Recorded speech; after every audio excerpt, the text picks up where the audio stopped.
When the gold rays fell on your skin and my hair got caught in the wind, the choir sang.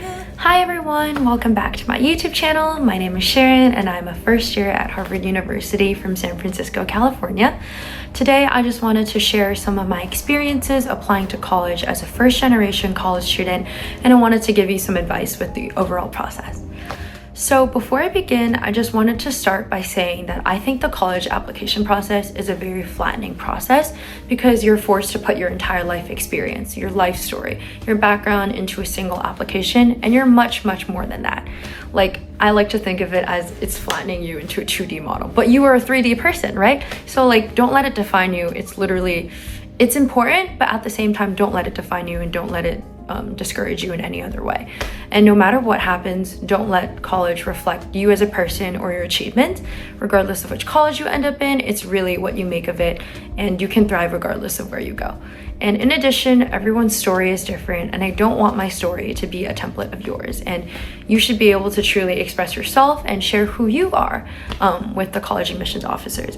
The college admissions process should really be a chance for you to showcase who you are, to express yourself, to tell your story, and also to self-reflect. For some context about me, I am a first generation college student. I speak Chinese at home. English is not my first language. I went to a private school in San Francisco, and I was extremely fortunate to get into Harvard, Yale, Princeton, Brown, Penn, Columbia. I was a Regent Scholar for Berkeley, and I was also a Gabelli Scholar for Boston College, and I also got into a handful of other schools. And hopefully by sharing my experiences, you can have some inspiration on how to inform your college application. But don't forget that your successes are not dictated by these results, and it's a super arbitrary process, and no matter where you go, you will thrive, and it's really in your controls. With that being said, let's start with my stats. And I also just wanted to start by saying that personally, I think that stats are just numbers that are glanced over by the admissions officers, and I also don't think you should let a single number define who you are. Statistics really just show admissions officers if you will do well academically at their institution. So I wouldn't stress too much about it. Like, if you don't have a 4.0, that does not mean you can't get in Harvard. I did not have a 4.0. So according to my high school, I had a 3.98 unweighted GPA. We didn't have weighted, but according to my Harvard admissions file that I got back a couple days ago, I had a 3.95 unweighted GPA. And I took the SAT 3 times. I self-studied, and I got a 1520 on my second try. Got really lucky, and I submitted that with my application. And just to be real with you, like, I was not the best standardized test taker. I got like a 1400 my first try, and I got a 1520, and then the try after that, I like dropped 100 points again. And also, like, standardized tests, it's just another number, and you should not be defined by this. My high school also did not have a ton of AP classes, but I took AP Computer Science A, AP Statistics, AP Calc BC at school, and I got 5s on those tests. And I also took AP Chinese on my own because I'm fluent, I speak it at home, and I also got a 5. And my tip here for just classes and statistics in general is to just take advantage of the classes that you can in high school and challenge yourself appropriately. Colleges definitely want to see you pushing your comfort zone, and the rigor of the course may be better and matter more than getting a good grade in a less rigorous course. So truly challenge yourself, and it's okay if you don't get like an A. Like, getting an A- in a really hard course, I think, is better than getting an A in an easy course. So just challenge yourself, just take what you're interested in. If you have the opportunity to try something that you're interested in majoring in, that's definitely awesome because you're able to explore a field. Now to extracurriculars, I think that they're relatively important now because you're actually writing and you're starting to showcase yourself. And it really showcases how you spend your free time and your passions. And once again, I don't think there is a single formula of getting into any specific institution. So like in high school, I often compared myself to others and thought I had to do debate or research because I thought that they were more prestigious activities. But in retrospect, I do not think there is a prestigious activity.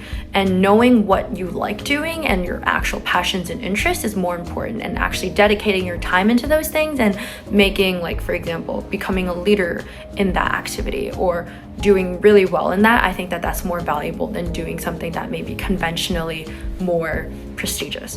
So leadership and dedication are truly marks of your effort, and I think that that's pretty important and useful in the college application process. However, you do not need to be a national winner of anything to get in any top institution.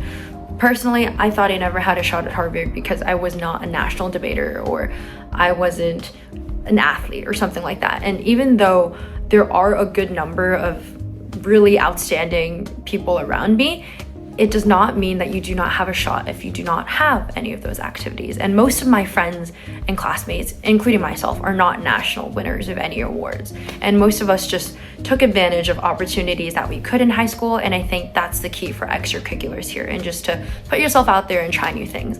So now just to list my extracurricular activities, I was a Breakthrough San Francisco student, and this is a nonprofit for first-generation low-income students, and I was a student for 8 years, and in high school, I volunteered with them over the summer as a volunteer leadership participant. And next, I co-organized the RIDE conference, which was a Bay Area conference for women, where we gathered women of color to inspire high school students of color, and I thought that was a really rewarding process. I was also a varsity badminton captain, a lead admissions ambassador, senior yearbook editor, singer. I love to sing, and I also sung at Chase Center for my school's basketball game, which I thought was an extraordinary experience. Plugging a clip.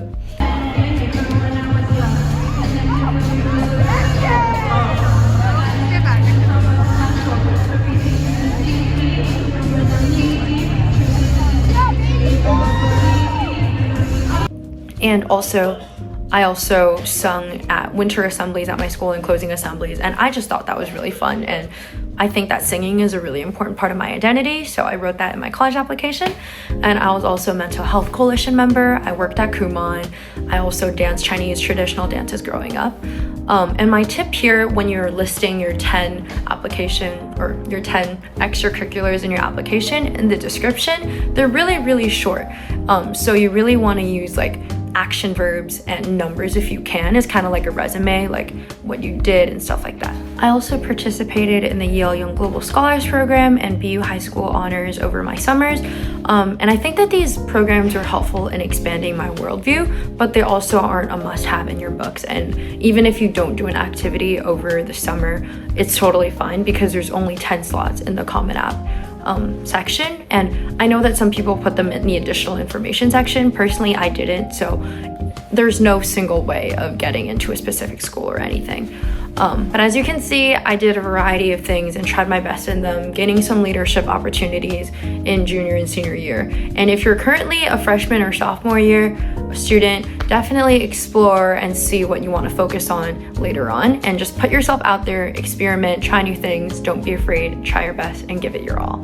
For awards, I mainly did Chinese speech contest, and these were like all like local, really small contests. Like I did something called like the 5th International Youth Chinese and English Essay Contest, which is something you've probably never heard of. And I was also first place in the Descendant of the Yellow Emperor speech contest in the Bay Area, and was featured on the KTSF Asian Youth Special, which was a channel that I watched growing up. And mini plug, is it this side or that side? But one of these sides. To watch my interviews if you haven't. They're really cool, and there's also English subtitles even though I'm speaking in Chinese. I was also a co-champion in a novice PF tournament, which is for debate, and was also a local Chinese history contest winner. And I didn't really have any outstanding awards, but I do think that my first generation low income background gave me some leverage for me having these extracurriculars and awards. And I think that if you push your limits and try your best, you'll do great. And just a little spiel about essays. My biggest advice is to think of each essay as a puzzle piece. Each essay should showcase a different trait or part of you, and it's extremely helpful to think about what part of you want to showcase in a specific essay. And you should not feel obligated to talk about your major in any essay. I've had friends who are like, oh my god, like I'm not talking about, I don't know, physics in my essays, but I think it's totally fine because they just want to know what you are like as a person. That's the goal of the essay. And I'll be honest, like for majors, even now I am so completely all over the place, and like there are so many people that switch throughout their time during college, so do not worry about that. Just do what you're interested in. And however, if you can talk about your passion through your major, that can be super helpful. So for example, I applied as an economics major, and I probably will become one, but I grew up in San Francisco, so I talked about wanting to change homelessness and affordable housing through policies, and because I saw the impact of those things on myself, so I talked about that for almost every school, and that's like the closest it gets to my major, but it's not super like tied to my major and like, oh my god, I have to major in econ because this and this, so no stress. And I also like love to sing, as I mentioned, so here's another clip of me singing because I love plugging myself.